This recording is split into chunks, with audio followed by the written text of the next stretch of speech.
अध्याय 11 विराट रूप। अर्जुन ने कहा, आपने जिन अत्यंत गुह्य आध्यात्मिक विषयों का मुझे उपदेश दिया है, उसे सुनकर अब मेरा मोह दूर हो गया है। हे कमल नयन, मैंने आपसे प्रत्येक जीव की उत्पत्ति तथा लय के विषय में विस्तार से सुना है और आपकी अक्षय महिमा का अनुभव किया है। हे पुरुषोत्तम, हे परमेश्वर, यद्यपि आपको मैं अपने समक्ष आपके द्वारा वर्णित आपके वास्तविक रूप में देख रहा हूँ, किंतु मैं यह देखने का इच्छुक हूँ कि आप इस दृश्य जगत में किस प्रकार प्रविष्ट हुए हैं। मैं आपके उसी रूप का दर्शन करना चाहता हूँ।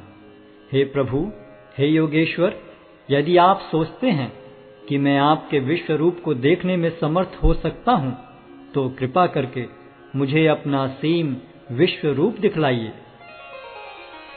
भगवान ने कहा, हे अर्जुन, हे पार्थ, अब तुम मेरे ऐश्वर्य को सैकड़ों हजारों प्रकार के दैवी तथा विविध रंगों वाले रूपों को देखो।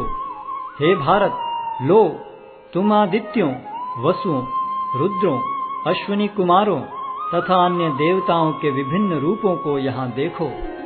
तुम ऐसे अनेक आश्चर्यमय रूपों को देखो जिन्हें पहले किसी ने न तो कभी देखा है न सुना है। हे अर्जुन, तुम जो भी देखना चाहो उसे तत्क्षण मेरे इस शरीर में देखो। तुम इस समय तथा भविष्य में भी जो भी देखना चाहते हो उसको यह विश्व रूप दिखाने वाला है। यहाँ एक ही स्थान पर चर अचर सब कुछ है, किंतु तुम मुझे अपनी आंखों से नहीं देख सकते, अतः मैं तुम्हें दिव्य आंखें दे रहा हूँ। अब मेरे योग ऐश्वर्य को देखो। संजय ने कहा, हे राजा, इस प्रकार कहकर महायोगेश्वर भगवान ने अर्जुन को अपना विश्व रूप दिखलाया। अर्जुन ने उस विश्व रूप में असंख्य मुख, असंख्य नेत्र तथा असंख्य आश्चर्य में दृश्य देखे। यह रूप अनेक दैवी आभूषणों से अलंकृत था और अनेक दैवी हथियार उठाए हुए था। यह दैवी मालाएं तथा वस्त्र धारण किए था और उस पर अनेक दिव्य सुगंधियां लगी थीं। सब कुछ आश्चर्य में, तेजमय, असीम तथा सर्वत्र व्याप्त था। यदि आकाश में हजारों सूर्य एक साथ उदय हों, तो उनका प्रकाश शायद परम पुरुष के इस विश्व रूप के तेज की समता कर सके। उस समय अर्जुन भगवान के विश्व रूप में एक ही स्थान पर स्थित हजारों भागों में विभक्त ब्रह्मांड के अनंत अंशों को देख सका। तब मोहग्रस्त एवं आश्चर्यचकित रोमांचित हुए अर्जुन ने प्रणाम करने के लिए मस्तक झुकाया और वह हाथ जोड़कर भगवान से प्रार्थना करने लगा। अर्जुन ने कहा, हे भगवान कृष्ण, मैं आपके शरीर में सारे देवताओं तथा अन्य विविध जीवों को एकत्र देख रहा हूँ। मैं कमल पर आसीन ब्रह्मा, शिवजी तथा समस्त ऋषियों एवं दिव्य सर्पों को देख रहा हूँ। हे विश्वेश्वर, हे विश्वरूप, मैं आपके शरीर में अनेकानेक हाथ, पेट, मुंह तथा आंखें देख रहा हूँ, जो सर्वत्र फैले हैं और जिनका अंत नहीं है। आप में न अंत दिखता है, न मध्य और न आदि। आपके रूप को उसके चकाचौंध तेज के कारण देख पाना कठिन है, क्योंकि वह प्रज्वलित अग्नि की भांति अथवा सूर्य के अपार प्रकाश की भांति चारों ओर फैल रहा है। तो भी मैं इस तेजोमय रूप को सर्वत्र देख रहा हूँ, जो अनेक मुकुटों, गदाओं तथा चक्रों से विभूषित है। आप परम आद्य ज्ञेय वस्तु हैं। आप इस ब्रह्मांड के परम आधार हैं। आप अव्यय तथा पुराण पुरुष हैं। आप सनातन धर्म के पालक भगवान हैं। यही मेरा मत है। आप आदि, मध्य तथा अंत से रहित हैं। आपका यश अनंत है। आपकी असंख्य भुजाएं हैं और सूर्य तथा चंद्रमा आपकी आंखें हैं। मैं आपके मुख से प्रज्वलित अग्नि निकलते और आपके तेज से इस संपूर्ण ब्रह्मांड को जलते हुए देख रहा हूँ। यद्यपि आप एक हैं, किंतु आप आकाश तथा सारे लोकों एवं उनके बीच के समस्त अवकाश में व्याप्त हैं। हे महापुरुष, आपके इस अद्भुत तथा भयानक रूप को देखकर सारे लोग भयभीत हैं। देवों का सारा समूह आपकी शरण ले रहा है और आप में प्रवेश कर रहा है। उनमें से कुछ अत्यंत भयभीत होकर हाथ जोड़े आपकी प्रार्थना कर रहे हैं। महर्षियों तथा सिद्धों के समूह कल्याण हो कहकर वैदिक स्तोत्रों का पाठ करते हुए आपकी स्तुति कर रहे हैं। शिव के विविध रूप आदित्यगण, वसु, साध्य, विश्वदेव, दोनों अश्विनी कुमार, मरुदगण, पितृगण, गंधर्व, यक्ष, असुर तथा सिद्धदेव सभी आपको आश्चर्यपूर्वक देख रहे हैं। हे महाबाहु, आपके इस अनेक मुख, नेत्र, बाहु, जंघा, पांव, पेट तथा भयानक दांतों वाले विराट रूप को देखकर देवतागण सहित सभी लोग अत्यंत विचलित हैं और उन्हीं की तरह मैं भी हूँ। हे सर्वव्यापी विष्णु, नाना ज्योतिर्मय रंगों से युक्त आपको आकाश का स्पर्श करते मुख फैलाए तथा बड़ी बड़ी चमकती आंखें निकाले देखकर भय से मेरा मन विचलित है। मैं न तो धैर्य धारण कर पा रहा हूँ, न मानसिक संतुलन ही पा रहा हूँ। हे देवेश, हे जगन्निवास, आप मुझ पर प्रसन्न हो। मैं इस प्रकार से आपके प्रलयाग्नि स्वरूप मुखों को तथा विकराल दांतों को देखकर अपना संतुलन नहीं रख पा रहा। मैं सब ओर से मोहग्रस्त हो रहा हूँ। धृतराष्ट्र के सारे पुत्र अपने समस्त सहायक राजाओं सहित तथा भीष्म, द्रोण, कर्ण एवं हमारे प्रमुख योद्धा भी आपके विकराल मुख में प्रवेश कर रहे हैं। उनमें से कुछ के शिरों को तो मैं आपके दांतों के बीच चूर्णित हुआ देख रहा हूँ। जिस प्रकार नदियों की अनेक तरंगें समुद्र में प्रवेश करती हैं, उसी प्रकार ये समस्त महान योद्धा भी आपके प्रज्वलित मुखों में प्रवेश कर रहे हैं। मैं समस्त लोगों को पूर्ण वेग से आपके मुख में उसी प्रकार प्रविष्ट होते देख रहा हूँ, जिस प्रकार पतंगे अपने विनाश के लिए प्रज्वलित अग्नि में कूद पड़ते हैं। हे विष्णु, मैं देखता हूँ कि आप अपने प्रज्वलित मुखों से सभी दिशाओं के लोगों को निगले जा रहे हैं। आप सारे ब्रह्मांड को अपने तेज से आपूरित करके अपनी विकराल झुलसाती किरणों सहित प्रकट हो रहे हैं। हे देवेश, कृपा करके मुझे बतलाइए कि इतने उग्र रूप में आप कौन हैं। मैं आपको नमस्कार करता हूँ, कृपा करके मुझ पर प्रसन्न हो। आप आदि भगवान हैं। मैं आपको जानना चाहता हूँ, क्योंकि मैं नहीं जान पा रहा हूँ कि आपका प्रयोजन क्या है। भगवान ने कहा, समस्त जगतों को विनष्ट करने वाला काल मैं हूँ और मैं यहाँ समस्त लोगों का विनाश करने के लिए आया हूँ। तुम्हारे सिवा दोनों पक्षों के सारे योद्धा मारे जाएंगे। अतः उठो, लड़ने के लिए तैयार हो और यश अर्जित करो। अपने शत्रुओं को जीतकर संपन्न राज्य का भोग करो। ये सब मेरे द्वारा पहले ही मारे जा चुके हैं। और हे सव्यसाची, तुम तो युद्ध में केवल निमित्त मात्र हो सकते हो। द्रोण, भीष्म, जयद्रथ, कर्ण तथा अन्य महान योद्धा पहले ही मेरे द्वारा मारे जा चुके हैं। अतः तुम उनका वध करो और तनिक भी विचलित न हो। तुम केवल युद्ध करो। युद्ध में तुम अपने शत्रुओं को परास्त करोगे। संजय ने धृतराष्ट्र से कहा, हे राजा, भगवान के मुख से इन वचनों को सुनकर कांपते हुए अर्जुन ने हाथ जोड़कर उन्हें बारंबार नमस्कार किया। फिर उसने भयभीत होकर अवरुद्ध स्वर में कृष्ण से इस प्रकार कहा। अर्जुन ने कहा, हे ऋषिकेश, आपके नाम के श्रवण से संसार हर्षित होता है और सभी लोग आपके प्रति अनुरक्त होते हैं। यद्यपि सिद्ध पुरुष आपको नमस्कार करते हैं, किंतु असुरगण भयभीत हैं और इधर उधर भाग रहे हैं। यह ठीक ही हुआ है। हे महात्मा, आप ब्रह्मा से भी बढ़कर हैं। आप आदि सृष्टा हैं, तो फिर वे आपको सादर नमस्कार क्यों न करें। हे अनंत, हे देवेश, हे जगन्निवास, आप परम स्रोत, अक्षर, कारणों के कारण तथा इस भौतिक जगत से परे हैं। आप आदि देव, सनातन पुरुष तथा इस दृश्य जगत के परम आश्रय हैं। आप सब कुछ जानने वाले हैं और आप ही वह सब कुछ हैं जो जानने योग्य है। आप भौतिक गुणों से परे परम आश्रय हैं। हे अनंत रूप, यह संपूर्ण दृश्य जगत आपसे व्याप्त है। आप वायु हैं तथा परम नियंता भी हैं। आप अग्नि हैं, जल हैं तथा चंद्रमा हैं।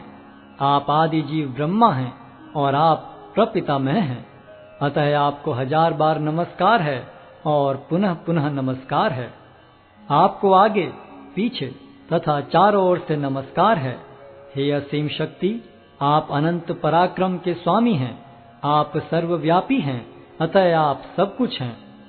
आपको अपना मित्र मानते हुए मैंने हठ पूर्वक आपको हे कृष्ण, हे यादव, हे सखा जैसे संबोधनों से पुकारा है, क्योंकि मैं आपकी महिमा को नहीं जानता था। मैंने मूर्खतावश या प्रेमवश जो कुछ भी किया है, कृपया उसके लिए मुझे क्षमा कर दें। यही नहीं, मैंने कई बार आराम करते समय एक साथ लेटे हुए या साथ साथ खाते या बैठे हुए, कभी अकेले तो कभी अनेक मित्रों के समक्ष आपका अनादर किया है। हे अच्युत, मेरे इन समस्त अपराधों को क्षमा करें। आप इस चर तथा अचर संपूर्ण दृश्य जगत के जनक हैं। आप परम पूज्य महान आध्यात्मिक गुरु हैं। न तो कोई आपके तुल्य है, न ही कोई आपके समान हो सकता है। हे अतुल शक्ति वाले प्रभु, भला तीनों लोकों में आपसे बढ़कर कोई कैसे हो सकता है। आप प्रत्येक जीव द्वारा पूजनीय भगवान हैं। अतः मैं गिरकर सादर प्रणाम करता हूँ और आपकी कृपा की याचना करता हूँ। जिस प्रकार पिता अपने पुत्र की ठिठाई सहन करता है, या मित्र अपने मित्र की घृष्टता सह लेता है, या प्रिय अपनी प्रिया का अपराध सहन कर लेता है, उसी प्रकार आप कृपा करके मेरी त्रुटियों को सहन कर लें। पहले कभी न देखे गए आपके इस विराट रूप का दर्शन करके मैं पुलकित हो रहा हूँ, किंतु साथ ही मेरा मन भयभीत हो रहा है। अतः आप मुझ पर कृपा करें और हे देवेश, हे जगन्निवास, अपना पुरुषोत्तम भगवत स्वरूप पुनः दिखाएं। हे विराट रूप, हे सहस्त्रभुज भगवान, मैं आपके मुकुटधारी चतुर्भुज रूप का दर्शन करना चाहता हूँ, जिसमें आप अपने चारों हाथों में शंख, चक्र, गदा तथा पद्म धारण किए हुए हों। मैं उसी रूप को देखने की इच्छा करता हूँ। भगवान ने कहा, हे अर्जुन, मैंने प्रसन्न होकर अपनी अंतरंगा शक्ति के बल पर तुम्हें इस संसार में अपने इस परम विश्व रूप का दर्शन कराया है। इसके पूर्व अन्य किसी ने इस असीम तथा तेजोमय आदि रूप को कभी नहीं देखा था। हे कुरुश्रेष्ठ, तुमसे पूर्व मेरे इस विश्व रूप को किसी ने नहीं देखा, क्योंकि मैं न तो वेदाध्ययन के द्वारा, न यज्ञ, दान, पुण्य या कठिन तपस्या के द्वारा इस रूप में इस संसार में देखा जा सकता हूँ। तुम मेरे इस भयानक रूप को देखकर अत्यंत विचलित एवं मोहित हो गए हो। अब इसे समाप्त करता हूँ। हे मेरे भक्त, तुम समस्त चिंताओं से पुनः मुक्त हो जाओ। तुम शांत चित्त से अब अपना इच्छित रूप देख सकते हो। संजय ने धृतराष्ट्र से कहा। अर्जुन से इस प्रकार कहने के बाद भगवान कृष्ण ने अपना असली चतुर्भुज रूप प्रकट किया और अंत में 2 भुजाओं वाला अपना रूप प्रदर्शित करके भयभीत अर्जुन को धैर्य बंधाया। जब अर्जुन ने कृष्ण को उनके आदि रूप में देखा तो कहा, हे जनार्दन, आपके इस अति सुंदर मानवीय रूप को देखकर मैं अब स्थिर चित्त हूँ और मैंने अपनी प्राकृत अवस्था प्राप्त कर ली है। श्री भगवान ने कहा, हे अर्जुन, तुम मेरे जिस रूप को इस समय देख रहे हो, उसे देख पाना अत्यंत दुष्कर है। यहाँ तक कि देवता भी इस अत्यंत प्रिय रूप को देखने की ताक में रहते हैं। तुम अपने दिव्य नेत्रों से जिस रूप का दर्शन कर रहे हो, उसे न तो वेदाध्ययन से, न कठिन तपस्या से, न दान से, न पूजा से ही जाना जा सकता है। कोई इन साधनों के द्वारा मुझे मेरे रूप में नहीं देख सकता। हे अर्जुन, केवल अनन्य भक्ति द्वारा मुझे उस रूप में समझा जा सकता है जिस रूप में मैं तुम्हारे समक्ष खड़ा हूँ, और इसी प्रकार मेरा साक्षात दर्शन भी किया जा सकता है। केवल इसी विधि से तुम मेरे ज्ञान के रहस्य को पा सकते हो। हे अर्जुन, जो व्यक्ति सकाम कर्मों तथा मनोधर्म के कलमश से मुक्त होकर मेरी शुद्ध भक्ति में तत्पर रहता है, जो मेरे लिए ही कर्म करता है, जो मुझे ही जीवन लक्ष्य समझता है और जो प्रत्येक जीव से मैत्री भाव रखता है, वह निश्चय ही मुझे प्राप्त करता है।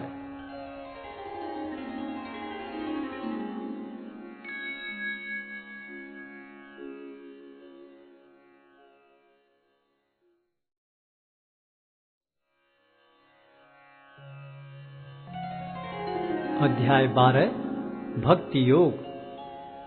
अर्जुन ने पूछा, जो आपकी सेवा में सदैव तत्पर रहते हैं या जो अव्यक्त निर्विशेष ब्रह्म की पूजा करते हैं, इन दोनों में से किसे अधिक पूर्ण माना जाए? श्री भगवान ने कहा, जो लोग अपने मन को मेरे साकार रूप में एकाग्र करते हैं और अत्यंत श्रद्धा पूर्वक मेरी पूजा करने में सदैव लगे रहते हैं, वे मेरे द्वारा परम सिद्ध माने जाते हैं। लेकिन जो लोग अपनी इंद्रियों को वश में करके तथा सबों के प्रति संभाव रखकर परम सत्य की निराकार कल्पना के अंतर्गत उस अव्यक्त की पूरी तरह से पूजा करते हैं, जो इंद्रियों की अनुभूति के परे है, सर्वव्यापी है, अकल्पनीय है, अपरिवर्तनीय है, अचल तथा ध्रुव है, वे समस्त लोगों के कल्याण में संलग्न रहकर अंततः मुझे प्राप्त करते हैं। जिन लोगों के मन परमेश्वर के अव्यक्त निराकार स्वरूप के प्रति आसक्त हैं, उनके लिए प्रगति कर पाना अत्यंत कष्टप्रद है। देहधारियों के लिए उस क्षेत्र में प्रगति कर पाना सदैव दुष्कर होता है।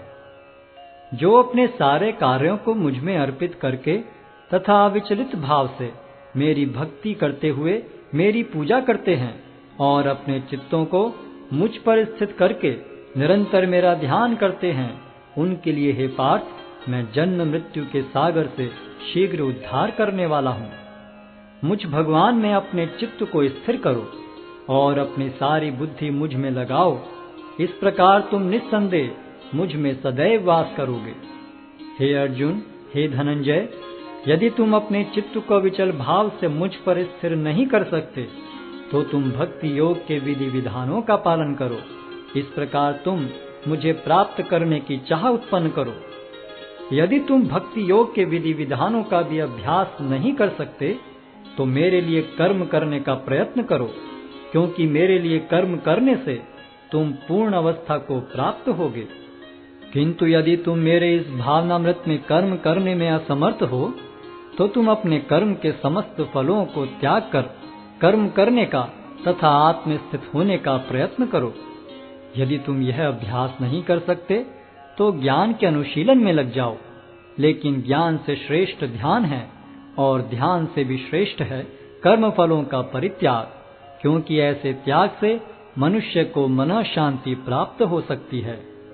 जो किसी से द्वेष नहीं करता, लेकिन सभी जीवों का दयालु मित्र है, जो अपने को स्वामी नहीं मानता और मिथ्या अहंकार से मुक्त है, जो सुख दुख में संभाव रहता है, सहिष्णु है, सदैव आत्मतुष्ट रहता है, आत्म संयमी है, तथा जो निश्चय के साथ मुझ में मन तथा बुद्धि को स्थिर करके भक्ति में लगा रहता है, ऐसा भक्त मुझे अत्यंत प्रिय है। जिससे किसी को कष्ट नहीं पहुंचता तथा जो अन्य किसी के द्वारा विचलित नहीं किया जाता, जो सुख दुख में भय तथा चिंता में संभाव रखता है, वह मुझे अत्यंत प्रिय है। मेरा ऐसा भक्त जो सामान्य कार्यकलापों पर आश्रित नहीं है, जो शुद्ध है, दक्ष है, चिंता रहित है, समस्त कष्टों से रहित है और किसी फल के लिए प्रयत्नशील नहीं रहता, मुझे अतिशय प्रिय है। जो न कभी हर्षित होता है न शोक करता है, जो न तो पछताता है न इच्छा करता है, तथा जो शुभ तथा अशुभ दोनों प्रकार की वस्तुओं का परित्याग कर देता है, ऐसा भक्त मुझे अत्यंत प्रिय है। जो मित्रों तथा शत्रुओं के लिए समान है, जो मान तथा अपमान, शीत तथा गर्मी, सुख तथा दुख, यश तथा अपयश में संभाव रखता है, जो दूषित संगति से सदैव मुक्त रहता है, जो सदैव मौन और किसी भी वस्तु से संतुष्ट रहता है, जो किसी प्रकार के घर बार की परवाह नहीं करता, जो ज्ञान में दृढ़ है और जो भक्ति में संलग्न है, ऐसा पुरुष मुझे अत्यंत प्रिय है।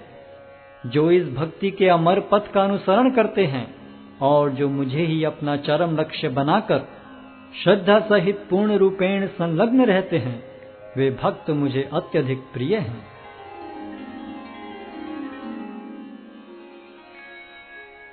अध्याय 13 प्रकृति, पुरुष तथा चेतना। अर्जुन ने कहा, हे कृष्ण, मैं प्रकृति एवं पुरुष, क्षेत्र एवं क्षेत्रज्ञ, तथा ज्ञान एवं ज्ञेय के विषय में जानने का इच्छुक हूँ।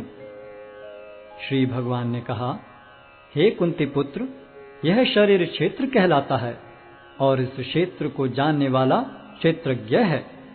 हे भरतवंशी, तुम्हें ज्ञात होना चाहिए कि मैं भी समस्त शरीरों में ज्ञाता भी हूँ और इस शरीर तथा इसके ज्ञाता को जान लेना ज्ञान कहलाता है, ऐसा मेरा मत है।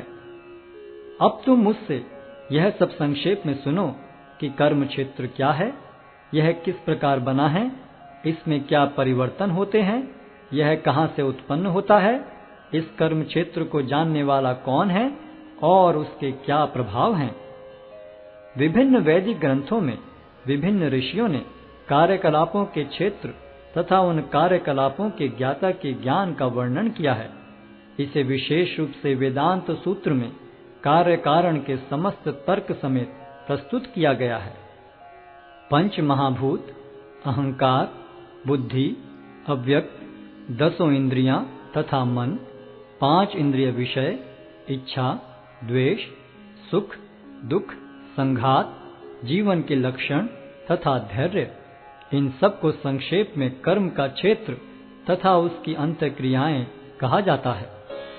विनम्रता, दंभहीनता, अहिंसा, सहिष्णुता, सरलता, प्रामाणिक गुरु के पास जाना, पवित्रता, स्थिरता, आत्मसंयम, इंद्रिय तृप्ति के विषयों का परित्याग, अहंकार का अभाव, जन्म, मृत्यु, वृद्धावस्था तथा रोग के दोषों की अनुभूति, वैराग्य, संतान, स्त्री, घर तथा अन्य वस्तुओं की ममता से मुक्ति, अच्छी तथा बुरी घटनाओं के प्रति संभाव, मेरे प्रति निरंतर अनन्य भक्ति, एकांत स्थान में रहने की इच्छा, जन समूह से विलगाव, आत्म साक्षात्कार की महत्ता को स्वीकारना तथा परम सत्य की दार्शनिक खोज, इन सब को मैं ज्ञान घोषित करता हूँ और इनके अतिरिक्त जो भी है वह सब अज्ञान है। अब मैं तुम्हें ज्ञेय के विषय में बतलाऊंगा, जिसे जानकर तुम नित्य ब्रह्म का आस्वादन कर सकोगे। यह ब्रह्म या आत्मा जो अनादि है और मेरे अधीन है, इस भौतिक जगत के कार्य कारण से परे स्थित है। उनके हाथ, पांव, आंखें, सिर तथा मुंह तथा उनके कान सर्वत्र हैं। इस प्रकार परमात्मा सभी वस्तुओं में व्याप्त होकर अवस्थित है। परमात्मा समस्त इंद्रियों के मूल स्रोत हैं, फिर भी वे इंद्रियों से रहित हैं। वे समस्त जीवों के पालन करता होकर भी अनासक्त हैं। वे प्रकृति के गुणों से परे हैं, फिर भी वे भौतिक प्रकृति के समस्त गुणों के स्वामी हैं। परम सत्य जड़ तथा जंगम समस्त जीवों के बाहर तथा भीतर स्थित हैं। सूक्ष्म होने के कारण वे भौतिक इंद्रियों के द्वारा जानने या देखने से परे हैं। यद्यपि वे अत्यंत दूर रहते हैं, किंतु हम सबों के निकट भी हैं। यद्यपि परमात्मा समस्त जीवों के मध्य विभाजित प्रतीत होता है, लेकिन वह कभी भी विभाजित नहीं है। वह एक रूप में स्थित है। यद्यपि वह प्रत्येक जीव का पालन करता है, लेकिन यह समझना चाहिए कि वह सबों का संहार करता है और सबों को जन्म देता है। वे समस्त प्रकाशमान वस्तुओं के प्रकाश स्रोत हैं। वे भौतिक अंधकार से परे हैं और अगोचर हैं। वे ज्ञान हैं, ज्ञेय हैं और ज्ञान के लक्ष्य हैं। वे सबके हृदय में स्थित हैं। इस प्रकार मैंने कर्म क्षेत्र, ज्ञान तथा ज्ञेय का संक्षेप में वर्णन किया है। इसे केवल मेरे भक्त ही पूरी तरह समझ सकते हैं और इस तरह मेरे स्वभाव को प्राप्त होते हैं। प्रकृति तथा जीवों को अनादि समझना चाहिए। उनके विकार तथा गुण प्रकृति जन्य हैं। प्रकृति समस्त भौतिक कारणों तथा कार्यों की हेतु कही जाती है और जीव इस संसार में विविध सुख दुख के भोग का कारण कहा जाता है। इस प्रकार जीव प्रकृति के तीनों गुणों का भोग करता हुआ प्रकृति में ही जीवन बिताता है। यह उस प्रकृति के साथ उसकी संगति के कारण है। इस तरह उसे उत्तम तथा अघम योनियां मिलती रहती हैं। तो भी इस शरीर में एक अन्य दिव्य भोक्ता है जो ईश्वर है, परम स्वामी है और साक्षी तथा अनुमति देने वाले के रूप में विद्यमान है और जो परमात्मा कहलाता है। जो व्यक्ति प्रकृति, जीव तथा प्रकृति के गुणों की अंतःक्रिया से संबंधित इस विचारधारा को समझ लेता है, उसे मुक्ति की प्राप्ति सुनिश्चित है। उसकी वर्तमान स्थिति चाहे जैसी हो, यहाँ पर उसका पुनर्जन्म नहीं होगा। कुछ लोग परमात्मा को ध्यान के द्वारा अपने भीतर देखते हैं, तो दूसरे लोग ज्ञान के अनुशीलन द्वारा, और कुछ ऐसे हैं जो निष्काम कर्म योग द्वारा देखते हैं। ऐसे भी लोग हैं जो यद्यपि आध्यात्मिक ज्ञान से अवगत नहीं होते, पर अन्यों से परम पुरुष के विषय में सुनकर उनकी पूजा करने लगते हैं। ये लोग भी प्रामाणिक पुरुषों से श्रवण करने की मनोवृत्ति होने के कारण जन्म तथा मृत्यु के पथ को पार कर जाते हैं। हे भरतवंशियों में श्रेष्ठ, यह जान लो कि चर तथा अचर जो भी तुम्हें अस्तित्व में दिख रहा है, वह कर्म क्षेत्र तथा क्षेत्र के ज्ञाता का संयोग मात्र है। जो परमात्मा को समस्त शरीरों में आत्मा के साथ देखता है, और जो यह समझता है कि इस नश्वर शरीर के भीतर न तो आत्मा न ही परमात्मा कभी भी विनष्ट होता है, वही वास्तव में देखता है। जो व्यक्ति परमात्मा को सर्वत्र तथा प्रत्येक जीव में समान रूप से वर्तमान देखता है, वह अपने मन के द्वारा अपने आप को भ्रष्ट नहीं करता। इस प्रकार वह दिव्य गंतव्य को प्राप्त करता है। जो यह देखता है कि सारे कार्य शरीर द्वारा संपन्न किए जाते हैं, जिसकी उत्पत्ति प्रकृति से हुई है, और जो देखता है कि आत्मा कुछ भी नहीं करता, वही यथार्थ में देखता है। जब विवेकवान व्यक्ति विभिन्न भौतिक शरीरों के कारण विभिन्न स्वरूपों को देखना बंद कर देता है, और यह देखता है कि किस प्रकार से जीव सर्वत्र फैले हुए हैं, तो वह ब्रह्म बोध को प्राप्त होता है। शाश्वत दृष्टि संपन्न लोग यह देख सकते हैं कि अविनाशी आत्मा दिव्य, शाश्वत तथा गुणों से अतीत है। हे अर्जुन, भौतिक शरीर के साथ संपर्क होते हुए भी आत्मा न तो कुछ करता है और न लिप्त होता है। यद्यपि आकाश सर्वव्यापी है, किंतु अपनी सूक्ष्म प्रकृति के कारण किसी वस्तु से लिप्त नहीं होता। इसी तरह ब्रह्म दृष्टि में स्थित आत्मा शरीर में स्थित रहते हुए भी शरीर से लिप्त नहीं होता। हे भरतपुत्र, जिस प्रकार सूर्य अकेले इस सारे ब्रह्मांड को प्रकाशित करता है, उसी प्रकार शरीर के भीतर स्थित एक आत्मा सारे शरीर को चेतना से प्रकाशित करता है। जो लोग ज्ञान के चक्षुओं से शरीर तथा शरीर के ज्ञाता के अंतर को देखते हैं और भव बंधन से मुक्ति की विधि को भी जानते हैं, उन्हें परम लक्ष्य प्राप्त होता है।